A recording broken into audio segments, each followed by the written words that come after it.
As women, we know a thing or two about busy schedules, handling money, and working on a team to get the job done. In this class, you will learn from local women who willingly shared their knowledge and suggestions for running a successful campaign. Knowing why you are running is a good place to start. After all, it's one of the very first questions you will be asked. We call it creating your story, and electHER now has a resource available to help you create short and longer answers to the question, why are you running for office? Your answer may change a bit over time. You will be talking with many people in your community, learning what matters to them. Refining your answer as you go along shows you are listening and learning. Armed with your answer, you can start to build your campaign team. While many candidates feel they have to do everything themselves, the campaign experience will be much easier and more enjoyable if you have help from others along the way. Start with those in your inner circle, your family and close friends. These people know you best and will be motivated to help you. Then move outwards to your next circle of work, social, and volunteer contacts. These people have seen you in action. If you've enjoyed working together before, chances are you will again. When people say yes, ask them a few questions to discover where their interests and skills can best be used. Finding out what time they have available during the campaign period will also help you determine the best role for them on your team. Finally, ask if they know of anyone else who might be interested in helping on the campaign. It's the chance to meet new people who may become part of your future inner circle. If people say no, keep asking questions. Perhaps they know of someone else who might be interested in working on your campaign. End the conversation by reminding them why you're running, thanking them for their time, and asking for their support. That may be by signing your nomination papers or making a financial contribution to your campaign. And lastly, don't forget to ask for their vote. When you start, using a prepared script and having these conversations over the phone may make you feel more comfortable. Over time, it will become easier and easier to ask. Some candidates do most of the work themselves, while others have lots of help. No matter the size of your team, there are plenty of things that can be handled by other people to help lighten the load. If you decide to have a campaign manager, choose someone who is highly motivated and organized, and you trust to speak on your behalf when you are not available. They can also handle the day-to-day details and help find more volunteers for your team. Being a campaign manager is a big job, so pick someone who has the time to fully commit to the role and knows you well. You may find someone who likes to create marketing material and others who are comfortable with traditional media and social media. Work on your printed material will happen at the beginning of the campaign. Media relations and social media work will happen throughout. If you know someone who is great with numbers, perhaps they will help you keep track of expenses and donations. They can also provide the information for the required post-campaign financial statement. If you decide to accept contributions from others to support your campaign, having someone in this role who is comfortable with speaking with others about those details is helpful. The rest will make up your on-the-ground team. These people may go door-to-door with you, distributing campaign material. They may come along to events where you make speeches and connect with voters. Later in the campaign, they will deliver and retrieve lawn signs. These activities can be a lot of fun and really help to solidify your team spirit. Stay tuned for more information about these activities in Class 3. After your core volunteers are finalized, get together to build your action plan and get organized. It's also the best time to discuss both your message and your absolutes. Every candidate has a list of things they will or won't do. How much time will you spend campaigning? Are there any activities that you absolutely won't do? What about asking for financial support? How much are you prepared to spend? It's important to talk about them at the very beginning. Be prepared to listen to others and possibly rethink your position on a few. A campaign plan shows how you will spend your time and your resources. Use a calendar to map out important dates and activities. It can be a paper calendar or one online. If you use an online calendar like Google, other members of your team with online access can see daily activity details and any changes as they are made. Important dates to plot on your calendar include election dates, when signs can be displayed, key local events, and all candidate meetings. Then, you can add times to go door to door and any fundraising events planned to support your campaign. And don't forget to schedule time for regular team meetings, to call back voters who request a call, and time to personally recharge. Campaigning can be a lot of work, and at times it's exhausting. So it's important to carve out some time to relax so you can return to the campaign trail re-energized. One of the very first things to do after you file your nomination papers is to read the information package provided by your municipality. It will include local sign bylaws, ward and boundary maps, upper tier information, and any planned candidate information sessions. If you still have questions, don't be afraid to give the clerk a call. Next, open your bank account and start creating your campaign material. Study detailed maps from your municipality showing area boundaries and continue to sign up people to help. You may need to adjust your plan as you go along. Regular meetings are critical to find out what's working and what needs to change, and they help to refocus and build the strength of your team. It's the candidate's job to inject enthusiasm and the job of the campaign manager to communicate the details. You may choose to delegate specific communications to another person on the team. One example is to have someone handle all the door-knocking team coordination, managing supplies, and sending emails to let people know where and when to meet.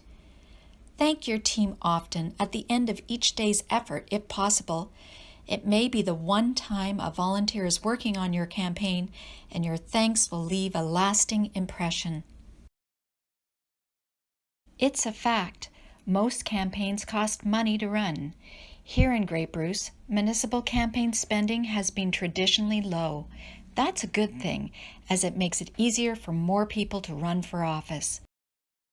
Successfully building your finances comes down to 3 easy steps: knowing the rules, setting your budget, and managing the paperwork.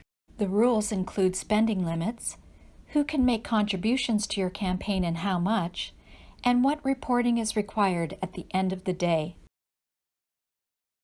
Campaign spending limits are calculated using a set amount by position and so much per eligible voter, so the limits will be different in every municipality. A preliminary spending limit will be provided when you file your nomination papers, so the work can begin. You will receive notice of the updated limit by September 26th. The spending limit for mayor is $7,500 plus 85 cents per eligible voter. For all other positions, it is $5,000 plus 85 cents. There is also a separate spending limit for parties and expressions of appreciation, typically 10%.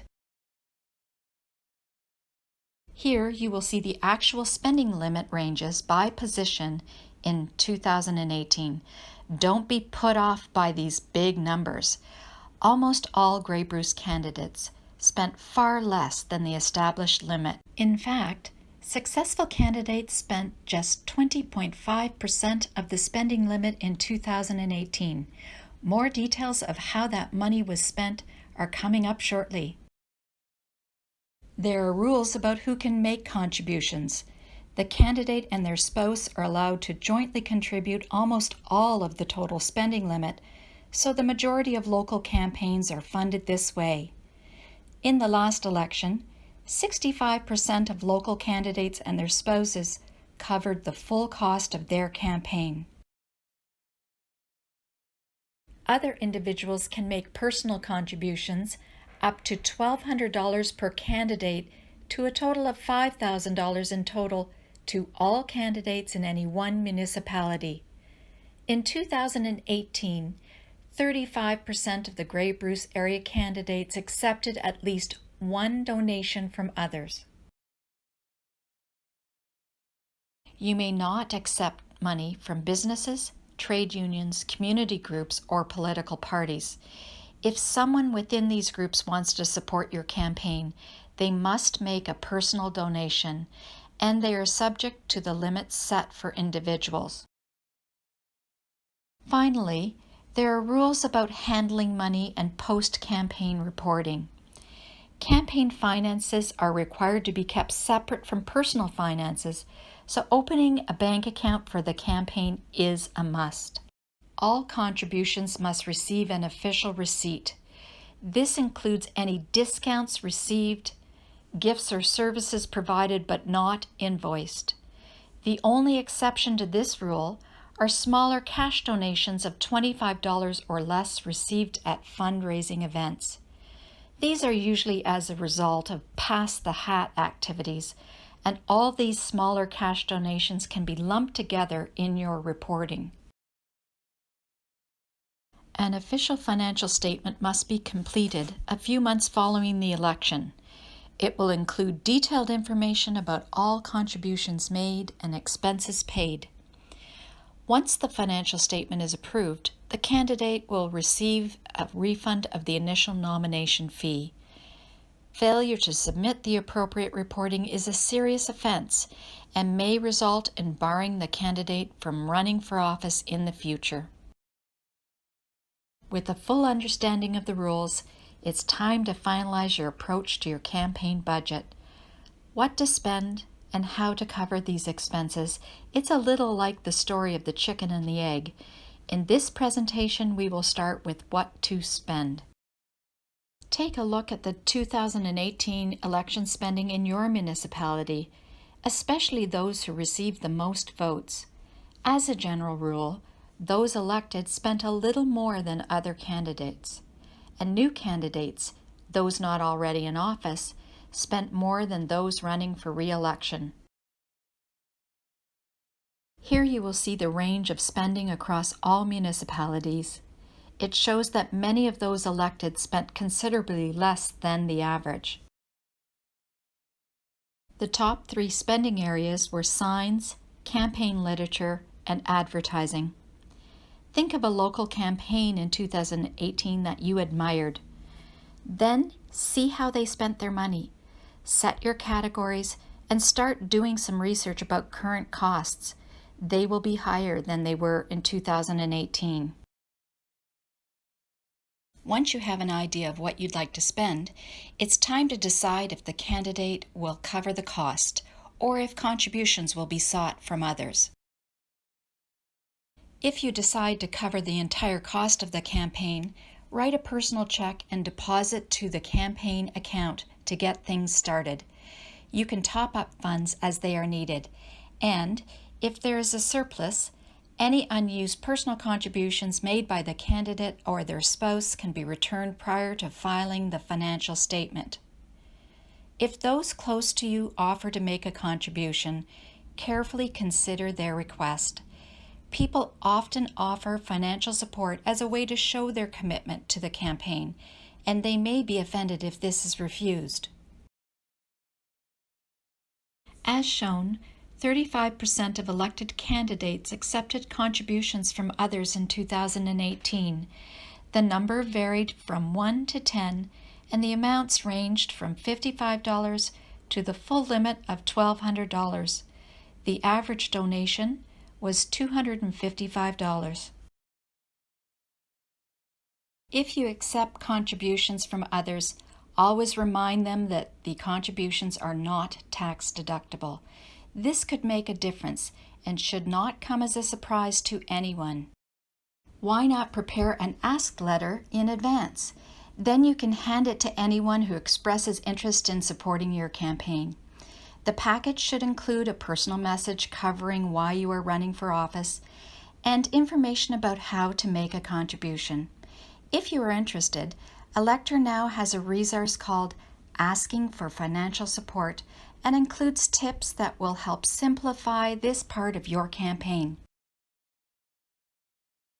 And finally, here are a few tips about managing the day-to-day details. It's best if one person makes all contribution deposits so official receipts don't get missed. If possible, pay all expenses directly out of the bank account by check or e-transfer so you have a clear record on your bank statement. Try to limit the number of people who can spend money and always reimburse that expense from the campaign bank account. You don't need to purchase a fancy accounting system to manage your expenses and generate reports. Start by reviewing the 2022 financial statement online. Then set up a spreadsheet or envelopes to log the activity and store receipts for all the contribution and expense areas that will require separate reporting later on. As we have seen, the rules regarding campaign finances are pretty clear. More campaign finance details can be found online. In May, the electHER Now website will be updated to highlight campaign resources. Think of it as an online shopping center with lots of information, open 24 hours a day, and everything is free. You will find answers to frequently asked questions, links to YouTube videos and tip sheets. Volunteers will respond to emails and connect those who wish to chat with experienced people under the Election Connections program. Take the time to visit our website and thank you for your interest. Together, we can bring more diversity to our local political table.